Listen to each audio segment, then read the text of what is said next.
Bismillahirrahmanirrahim. Assalamualaikum warahmatullahi wabarakatuh. Perkenalkan, nama saya Yanti Suhendriati. Pada kesempatan ini kita akan membahas materi kelas 11 yang berjudul pentingnya sopan santun dalam kehidupan. Seperti kita ketahui, saat ini mulai luntur yang namanya etika sopan santun, di mana ditunjukkan dengan banyaknya kejahatan. Hal ini terjadi karena adanya orang yang sudah tidak memiliki etika sopan santun di dalam berperilaku. Tidak bisa menghargai orang lain karena dengan mudahnya melukai atau menyakiti orang lain. Apakah sopan santun itu? Sopan santun adalah peraturan hidup yang timbul dari hasil pergaulan sekelompok manusia di dalam masyarakat dan dianggap sebagai tuntutan pergaulan sehari-hari dalam masyarakat tersebut. Setelah kita mengetahui pengertian tersebut, dapat disimpulkan bahwa sikap sopan santun patutlah dilakukan di mana saja, sesuai dengan kebutuhan lingkungan, tempat, dan waktu, karena sopan santun bersifat relatif. Hal ini berarti apa yang dianggap sebagai norma kesopanan berbeda-beda di berbagai tempat, lingkungan, atau waktu. Di manakah sopan santun harus diterapkan? Pada dasarnya, sopan santun harus diterapkan dimanapun, sesuai dengan tuntutan lingkungan tempat kita berada. Contohnya, seperti di dalam lingkungan rumah, sekolah, masyarakat, pergaulan. Sikap sopan santun di rumah. Pertama, berbicara dengan sopan kepada orang tua. Yang pertama, kita perlu mengucapkan dengan sopan kepada orang tua, ayah atau ibu, ataupun yang lain yang lebih tua seperti kakek, nenek, bibi. Gunakanlah bahasa yang baik dan benar atau bisa gunakan bahasa daerah masing-masing yang unsurnya sopan. 2. Tidak berbicara keras atau kasar.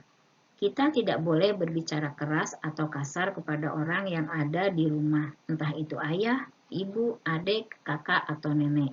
Gunakanlah nada yang lembut dan halus supaya menciptakan suasana rukun dan tentram di rumah. 3. Mengucapkan salam saat pulang ke rumah. Dengan siapapun yang ada di rumah, kita harus mengucapkan salam atau setidaknya mengetuk pintu ketika pulang dari sekolah. Hal ini penting untuk membiasakan diri kita mendoakan yang di rumah untuk diberi keselamatan. 4. Melakukan apa yang diperintahkan orang tua. Ketika disuruh belanja sesuatu oleh ibu atau ayah, maka kita perlu menjalankan perintah tersebut. Di samping itu, kita juga tidak boleh terlalu memerintah atau banyak meminta-minta kepada orang tua. 5. Tidak menyela saat orang tua berbicara. Ketika orang tua sedang berbicara dengan orang lain atau tamu, kita hendaknya diam, tidak berisik, dan tidak menyela pembicaraan mereka. Ini merupakan salah satu contoh penerapan sopan santun yang sangat penting di rumah. Selanjutnya, meminta izin kepada orang tua ketika ingin sesuatu. Kita perlu meminta izin terlebih dahulu kepada ayah atau ibu saat ingin sesuatu, misalnya mau pergi keluar, jalan-jalan, membeli sesuatu, atau yang lainnya. Maka kita baru melakukannya setelah memperoleh izin dari orang tua. Yang selanjutnya, mendengarkan saat orang tua berbicara. Kemudian ketika orang tua sedang berbicara atau menasihati kita, maka kita perlu diam dan mendengarkan dengan baik. Usahakan jangan bicara sendiri, menyela atau fokus terhadap yang lainnya.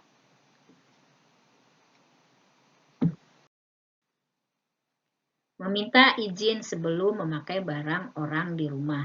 Sebelum memakai barang milik orang tua, ayah, ibu, adik, atau kakak, maka kita perlu meminta izin terlebih dahulu. Jika sudah diizinkan, maka kita baru boleh memakai barang tersebut.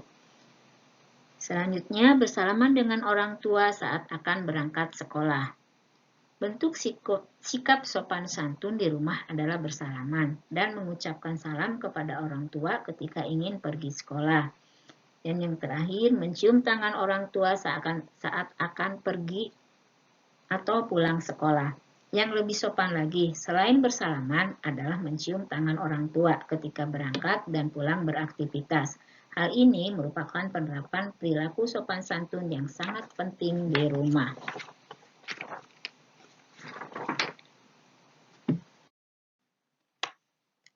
Sikap sopan santun di sekolah.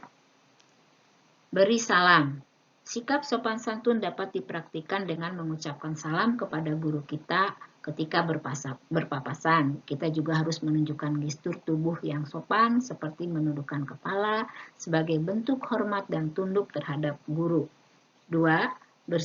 Jangan sibuk ngobrol saat guru berbicara. Selanjutnya, ketika guru sedang menyampaikan materi pelajaran, kita sepatutnya menjaga mulut supaya tetap diam atau tidak berisik dan fokus memahami apa yang disampaikan guru.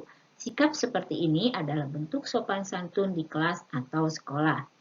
Ketiga, berpakaian rapi.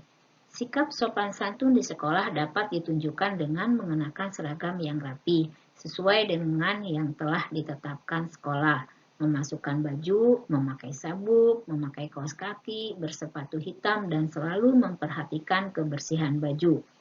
Walaupun terlihat seperti hal yang umum dan biasa, namun ternyata berpakaian rapi adalah sikap sopan santun yang mencerminkan taatnya norma peraturan sekolah serta elemen lain di sekolah. Yang keempat, berbicara baik. Kita wajib memakai bahasa yang sopan ketika berbicara dengan guru, kepala sekolah, petugas kebersihan sekolah, dan elemen sekolah lainnya. Biasanya, siswa menggunakan bahasa yang baik dan sopan. Di luar itu, siswa setidaknya dapat berbahasa Indonesia yang sopan dan baik. Biasakan mengucapkan 3 mantra ajaib, misalnya tolong, maaf, dan terima kasih dalam pergaulan di rumah maupun di sekolahan. 5. Angkat tangan bila bertanya. Sopan santun di sekolah juga dapat ditunjukkan dengan mengangkat tangan ketika ingin bertanya kepada guru tentang materi yang belum dipahami. Jika sudah mengangkat tangan dan guru menyetujui, maka barulah kita mengucapkan atau bertanya tentang materi tersebut. 6. Meminta izin. Meminta izin ketika ingin masuk kelas, meninggalkan kelas, atau ke toilet sekolah, maka kita perlu meminta izin terlebih dahulu kepada guru yang sedang mengajar. Jangan asal keluar dan meninggalkan kelas tanpa meminta izin, sebab perilaku tersebut tidaklah sopan.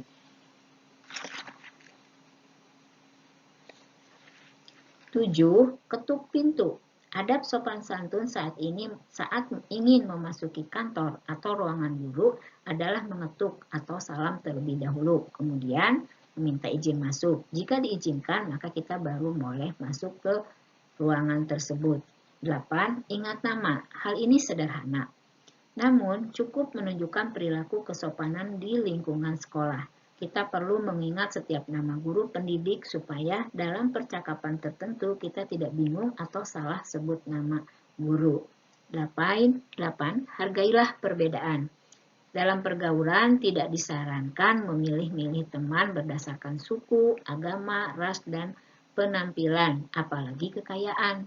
Tentu berteman baik lebih nyaman dengan yang cocok, namun seleksinya bukan berdasarkan suku, agama, dan sebagainya.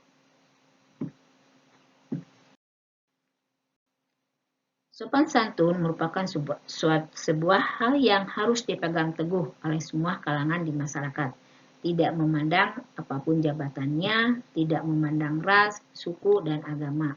Sopan santun harus tetap dijunjung tinggi oleh setiap warga dalam pergaulan di masyarakat. Dibutuhkan sopan santun supaya timbullah suatu keseimbangan sosial. Beberapa contoh sopan santun di masyarakat. 1. Menghargai dan menghormati setiap orang, terutama orang yang usianya lebih tua. Menghargai dan menghormati orang yang lebih tua adalah perilaku yang wajib dimiliki oleh setiap individu sejak dini. Hal ini sudah ditanamkan oleh orang tua dan bapak ibu guru di sekolah. Bagaimana diajari untuk menjadi anak yang lebih baik lagi dan dapat bertutur kata baik terhadap orang yang lebih tua, memiliki rasa emosi dan ketenangan yang stabil, tapi hal yang perlu ditanamkan adalah kita harus menghargai dan menghormati orang lain juga. Kedua, menyapa atau mengucapkan salam saat bertemu orang lain. Kita perlu menyapa atau mengucapkan salam ketika berpasangan dengan tetangga di jalan. Usahakan gunakan nada yang sopan dan gestur tubuh tunduk untuk menghormati orang lain. Sikap ini juga penting diterapkan untuk menciptakan kehidupan sosial yang rukun dan bahagia. 3. Tidak mengganggu ketenangan tetangga. Hindarilah menyetel musik keras, berisik, atau melakukan hal-hal yang sekiranya mengganggu tetangga sekitar. Hal ini memang terdengar sederhana, namun sebenarnya sangat penting sebagai bentuk kesopanan dan untuk menjaga kerukunan di dalam masyarakat. 4. Ketuk pintu dan salam ketika masuk rumah orang lain. Ketika kita ingin memasuki rumah tetangga, teman, atau orang lain dalam lingkungan masyarakat, maka kita harus mengetuk pintu dan salam terlebih dahulu. Jangan asal masuk rumah orang tanpa izin, sebab itu tidaklah sopan. 5. Tidak memotong pembicaraan orang lain secara tiba-tiba. 6. Berbicara yang sopan kepada orang yang lebih tua. Saat berbicara dengan orang yang lebih tua, kita harus memakai bahasa yang sopan dan santun. Bedakan antara bicara dengan orang yang lebih muda dan lebih tua, supaya kita terbiasa untuk bersikap sopan dengan orang lain. Dalam kehidupan bersosialisasi antar sesama manusia, sudah tentu kita memiliki norma-norma dan etika-etika dalam bersosialisasi dengan orang lain. Dalam hal ini, sopan santun dapat memberikan banyak manfaat atau pengaruh yang baik terhadap diri sendiri maupun orang lain. Manfaat sopan santun. 1. Memupuk persaudaraan antar teman. 2. Menumbuhkan rasa kepercayaan orang lain. 3. Mudah diterima orang lain. 4. Disenangi banyak orang. 5. Terhindar dari bahaya gangguan orang lain. 6. Terhindar dari perselisihan dan pertentangan. 7. Memunculkan sikap optimis. Dan 8. Memunculkan suasana yang baik di berbagai lingkungan. Demikianlah pembahasan yang bisa saya kemukakan, semoga bermanfaat. Assalamualaikum warahmatullahi wabarakatuh.